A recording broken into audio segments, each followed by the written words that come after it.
La perception, ce n'est pas, contrairement à ce que l'on pourrait croire, un phénomène physiologique ou psychologique naturel.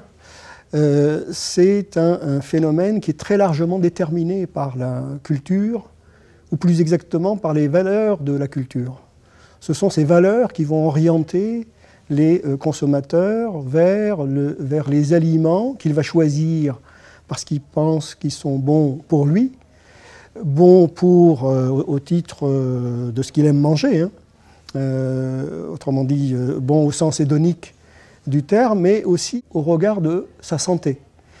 Et ce qui est intéressant de ce point de vue, c'est de voir que pour un Français, eh bien, un aliment qui est bon au goût, parce qu'il aura été produit selon les critères que sa culture a définis comme étant les bons critères, sera également un aliment qui sera bon pour sa santé.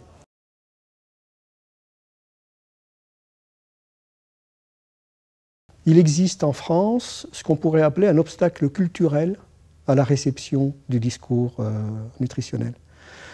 Lorsqu'on leur parle d'alimentation, ce que les Français veulent entendre, c'est qualité des produits, c'est terroir, c'est partage, c'est cuisine, c'est goût. Ils veulent qu'on leur parle des qualités organoleptiques des produits et non pas de leur composition nutritionnelle ou chimique.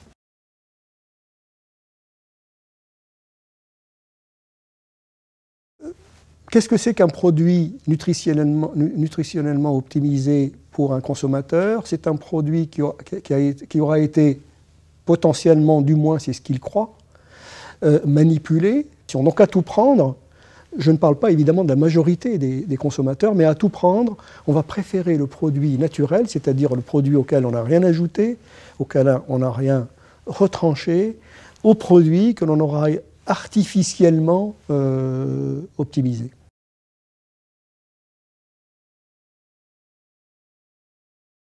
Je pense que si on veut améliorer le comportement alimentaire des gens, il vaut mieux, plutôt que de faire de l'éducation nutritionnelle, puisqu'on a vu que c'était compliqué, parce qu'il y a un obstacle culturel qui est clairement très fort chez les Français, à la réception du discours nutritionnel, donc faire de l'éducation alimentaire. Il faut peut-être que je précise ce que j'entends par là. Alors je peux peut-être le faire en vous parlant d'une expérience que nous avons menée dans l'Académie de Nantes. Il s'agit d'un programme de recherche d'éducation alimentaire des enfants. Eh bien, les élèves qui étaient pris dans l'expérimentation mangent spontanément plus de légumes que ceux du groupe pilote. Autrement dit, on n'a pas eu besoin de leur parler de nutrition. On s'est simplement contenté de les familiariser, de leur donner envie de connaître, de toucher, de manipuler, de goûter, de partager ces aliments pour leur donner envie simplement d'en manger plus et plus souvent.